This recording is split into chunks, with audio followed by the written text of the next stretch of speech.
позицијата е иста како пред паузата, нема содржинска промена. Досегашната пракса на работа во Собранието на Република Македонија во последните 25 години говори дека председател на Комисијата за избори и именување секогаш е од најголемата пратеничка група во Собранието, без исклучок. Нема исклучок во досегашните 25 години, прва работа.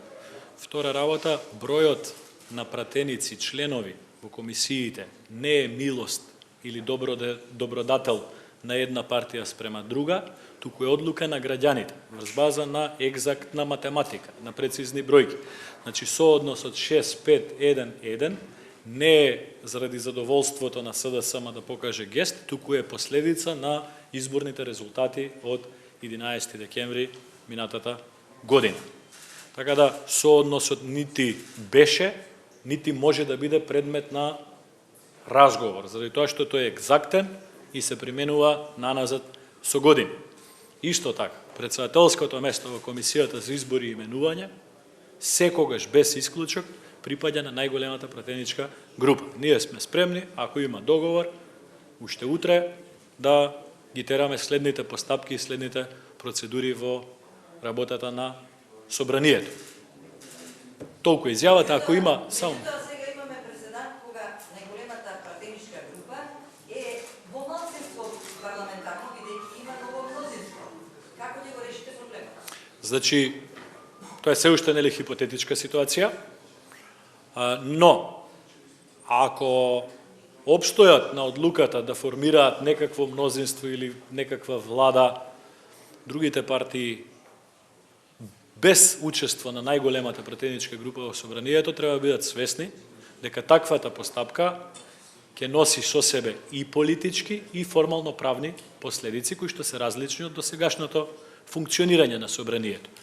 Тоа повторно не го исклучува моментот дека никогаш досега Собранието како независна власт, како законодавна власт во својата работа немало ситуација во која што председател на Комисија за избори и именување доаѓал од втората, третата, четвртата партија.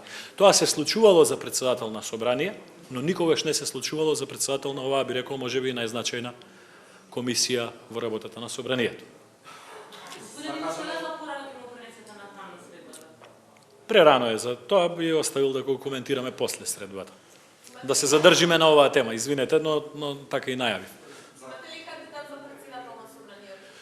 Следните чекори ќе бидат во насока на зачувување на државните и национални интереси на Република Македонија и се уште не сме спремни да ги споделуваме со јавност. Во моментот кога ќе оцениме дека е потребно да ги споделиме со јавност, ќе бидете вие први како новинари информирани за нашите следни чекори. Зашто не е средба за утре, дали постои просто за договор? Ако е направен исклучок со тоа што не му се доделува мандат на човек кој што има мнозинство, може ли да се направи исклучок и во овој случај представил да биде од СДСМ?